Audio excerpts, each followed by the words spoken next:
Well, welcome to Coffee and a Chat. I thought I'd take a minute here I had just been having a talk with a friend of mine earlier today about the perfect timing of God and the importance of it. How amazing it is because, see, he knows things we don't know, and how he has this way of making sure we're in the right place at the right time, and that things come into our life at just the moment when we really need them. And it made me think about a time when God's timing was very important to me. Very important. So when my daughter Autumn was born, she's our middle child. Or my first husband's and my middle child. And she came a week or so early, but that had been planned. And the doctors had chose that on purpose, and they don't think that had anything to do with anything. But when she was born, it didn't take very long to figure out this child had a lot of health issues. She couldn't keep food down. She was way too thin. She was not putting on weight like she should. She, she had skin issues, like she looked like, I remember a man one time, she was just a newborn in my arms, and he looked at her and he goes, "Oh, what happened to her?" Because from head to toe, this child was a mess. And I said, joking, I said, I gave her a bath with the Brillo pad. I guess that wasn't a good idea. And he's like, "Oh, no." And I'm like, "I'm just kidding. We don't know what's wrong." But she would just be open, weeping, bloody sores. Her whole body would. She broke out in weird rashes. She had troubles breathing. She never slept. She screamed and cried all the time. She had colic constantly. I mean, she had a rough start to life. And we couldn't figure out what was wrong. And so the first doctor that she had, he would test her for all kinds of things. I mean, when you're going in and you're holding your baby for them to draw blood, your 2-week-old baby, because they think your baby has leukemia, that was a nightmare. I was terrified. I could hardly think straight, and I remember just holding her and praying, "Lord, please, no, don't let it be that." And so that came back that wasn't the problem. And they tested her for, I don't even remember all the things. That child was constantly being poked and prodded. She got off to a rough start, poor little thing. And so finally we had moved into this little town, and there was a medical clinic there, but it wasn't an actual doctor. It was a paramedic that ran the clinic, and so he could prescribe and do all kinds of things through a doctor that oversaw everything he did, and his name was Dr. Steve. I do remember that, and I'll say that I don't know where Dr. Steve is now. That's what we all called him. He wasn't really a doctor, but we called him Dr. Steve. And so we went into the clinic one day with her, and we were seeing another doctor for her, but it was far away, and I can't remember what happened. But anyway, we ended up just running down to the clinic down in this little town where we lived, and he took a look at her, and I was like waiting for it, because people are always like, "What is wrong with this child?" And he goes, "Do you know what's causing all these, the skin problem stuff?" And I said, "No. The doctors have been running tests. They've tested her." I started naming off all the things they would tested her for, and I go, they can't figure it out. And he said, "Does she have problems keeping food down?" "Yeah." "Does she have problems breathing?" "Yeah." "When you bathe her, does the water almost act like acid on her skin?" "Yes." And I'm starting to go, wait, how do you know all this about my baby? And so he said, "Look, I know I'm only a paramedic." He goes, "But I have a baby. It's 2 years old now, but I have a little boy that's just like this when he started out." And he goes, "And they couldn't figure out what was wrong." And he goes, "We were going to all kinds of doctors." And he goes, "And I started doing research." He goes, "We did find out what was wrong with him." and I'd like to see if maybe that's what's wrong with her. And I'm like, okay. He goes, hey, it's not the end of the world, and it's doable. And so I go, okay. And so anyway, so he began to talk to me about the different things. And what it turned out, she had the same situation as his son. She was born with allergies, severe allergies, lots of allergies. The reason water acted like acid on her skin was because she was allergic to the minerals and things that were in that water. And so then we learned what an oatmeal bath was, because if we mixed oatmeal in, powdered oatmeal into the bath water, then it put a protective coating on her skin, and we could bathe her and do things easily. And the oatmeal actually helped heal up her sores and stuff. Then the pharmacist showed us how we could buy these different over-the-counter ointments, and then you would mix them in a certain ratio, and you had to use metal. It couldn't be wood or plastic. When you had to use stainless steel to mix them. I mean, and do it on foil. There was all kinds of things. I kind of became a chemist, I guess, for a little while there. But he showed us how to do this to create an ointment that would actually heal her when she got these really bad things. Because it was in her hair. It was everywhere. This child, was miserable. Then we learned that through all kinds of allergy testing that he did on her, that the only thing she could really ingest for the longest time and keep it down and put on some weight and get healthy was goat's milk, but not pasteurized. It needed to be raw goat's milk. We were doing all kinds of things that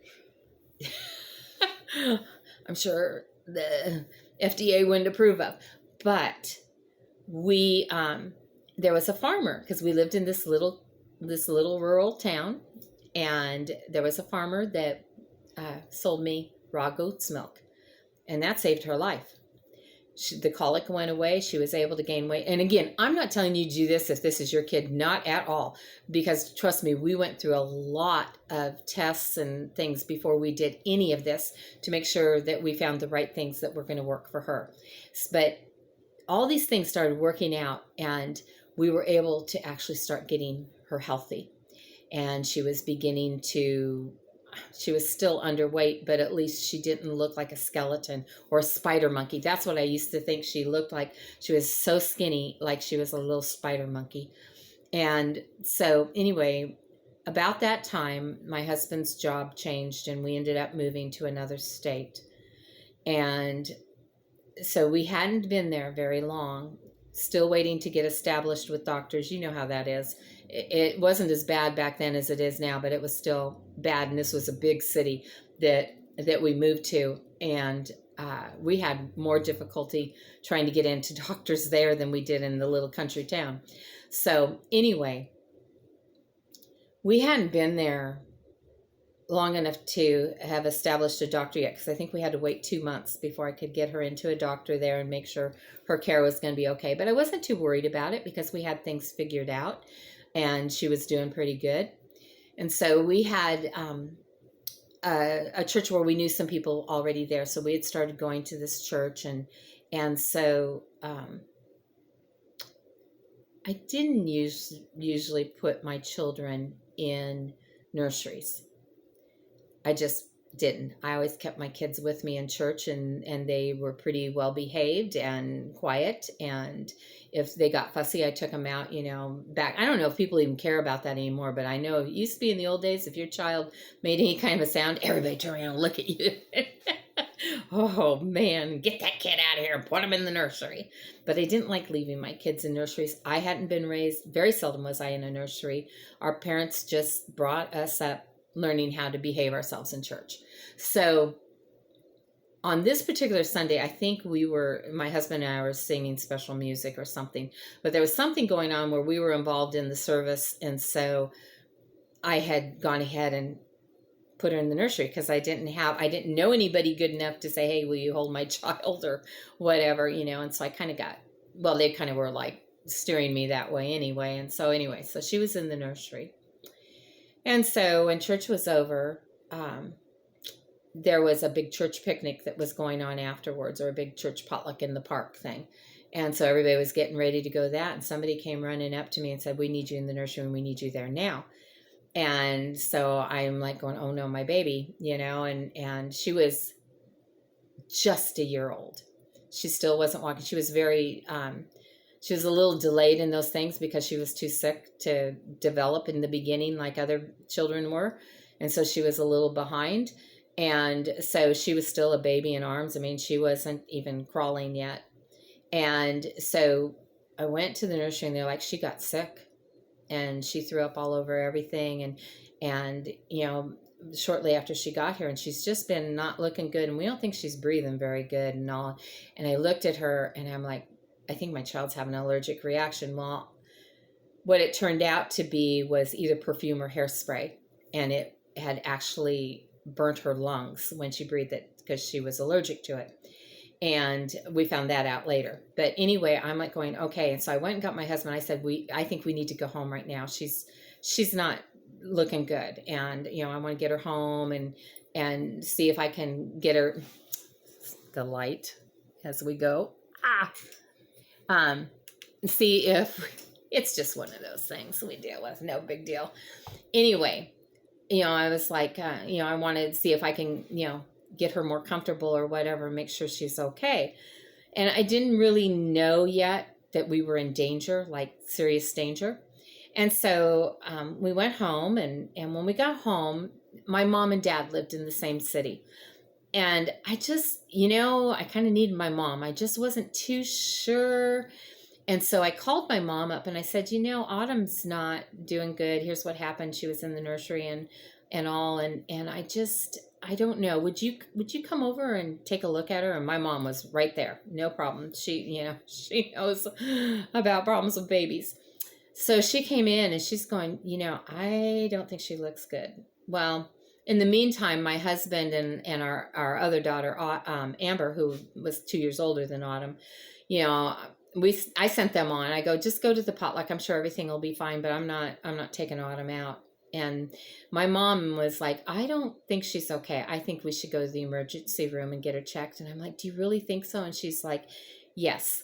And so my mom and my dad just picked us up and put Autumn and I in the car, and away we went.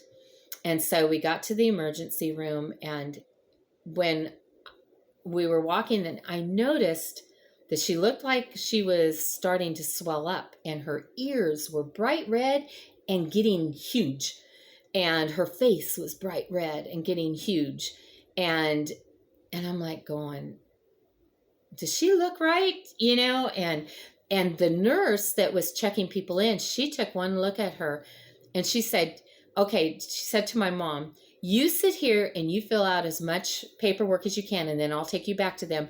And you, mom and baby, you're coming with me. And she took us right back. Now, all of a sudden I knew my child was dying. She was stopping breathing and she was blowing up, and I just went blank.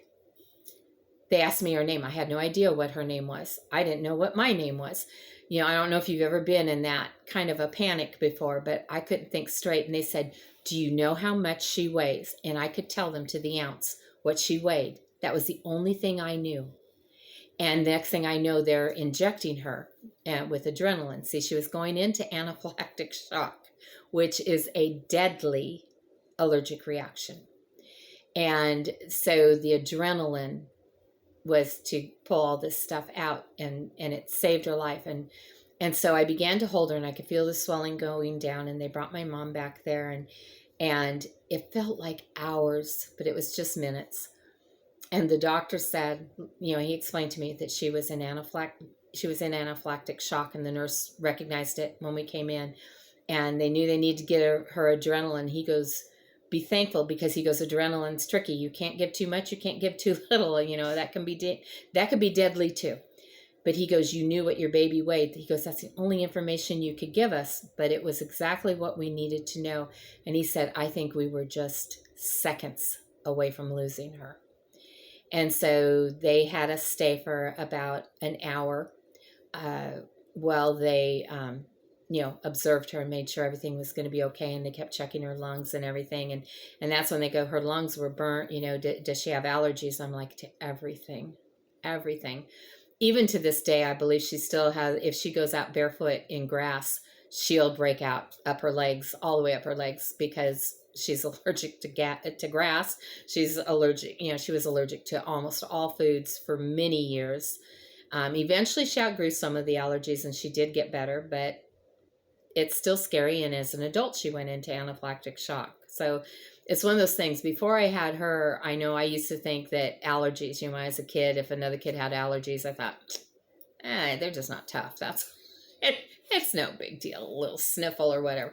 I had no idea how deadly allergies can be until I had a child that almost died from them. But that day, when my mom and I went home, and my dad took us back to my house, and then when my husband got there trying to tell him, and I was just like, I don't think you get it. I don't think you understand. We almost lost her. But everything timed out perfectly.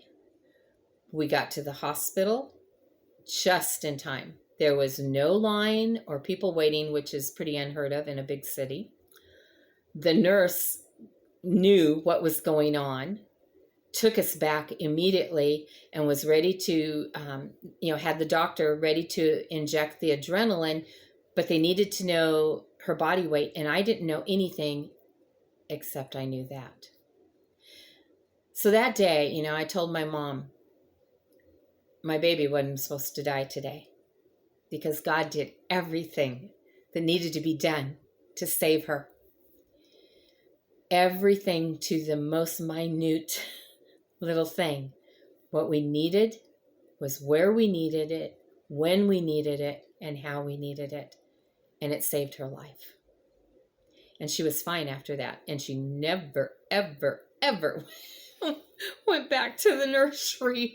No way. I didn't care if I was directing choir. I was going to have that baby on my hip while I was doing it. But she was not going to the nursery. And she was not going to be around people that had on perfume or aftershave or, oh my goodness.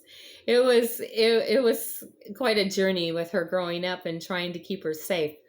But that day, the perfect timing of God saved my baby's life. And I wanted to tell the story because I hope my daughter listens to this and never forgets. Not just that her mama loved her and her grandmama loved her and we didn't want anything to happen to her, but that God loves her and that God protected her because it wasn't her time. And, I think with any of us, if we're still here, it's because it's not our time and there's still something for us to do. God still has purpose for our lives. The video I made that maybe will have played yesterday at this point, because like I said, I do these in advance and I don't always know what order they're going to go up in. I kind of do. But, I'm still, in my 60s struggling with, am I still useful to God? Well, you know what? I am. And that's why I'm still here, because I've almost died many times and He's spared me. I've had some real near close calls, but God has kept me here because He's not done with me. And He's kept you here because He's not done with you. There's more that He has for you. And, you just can't outdo the perfect timing of God. You see, none of us, I could never have figured all that out and known what to do or where to go, or even that I should have called my mom, because my mom and dad knew their way around the city. I didn't know my way around, and they knew there was a hospital not far away. Years later, my dad would go into anaphylactic shock from an allergy to aspirin that we didn't know he had. And again, as we walked into the emergency room and before my dad collapsed, the nurse, again, no line, the nurse recognized exactly what was going on. And, and what's your name? Ernie. Well, Ernie, do you know how much you weigh? Yeah, I weigh whatever. And well, here you go. Bam. And in fact, I think they had said that his heart had stopped before they gave him the adrenaline, because there was a lot of things he couldn't remember. He could hear them fussing over him and saying, we have to hurry, and, and stuff. But again, there was nobody in the waiting room. And this was that same big city. And trust me, those waiting rooms and those emergency rooms in those hospitals, they're full all the time. And to walk in and nobody be there. Yeah. But God saved my dad's life that day. God saved his life a few times. And I'm going to tell you the story because I believe God extended my dad's life by 10 years for a specific purpose. And that's a story. Maybe I'll tell that one next. I don't know. But that is a story that I can't wait to tell you guys. So anyway, the day God's perfect timing saved my daughter. Yep. All right. I love you guys. Thank you for all the people that are subscribing. If you haven't subscribed and you enjoy these videos, please subscribe and hit the notification bell so you know when the new video comes up. Share the videos that you think maybe would mean something to somebody else. That helps me out. When you share the videos, when you watch the videos, when you subscribe, when you leave messages, or comments, when you hit the like, all those things help in the algorithms, whatever that is. Okay. It helps out in them and it moves me up, and I show up in people's feeds on YouTube, and sometimes they like what they see. All right. I love you guys. I'll talk to you later.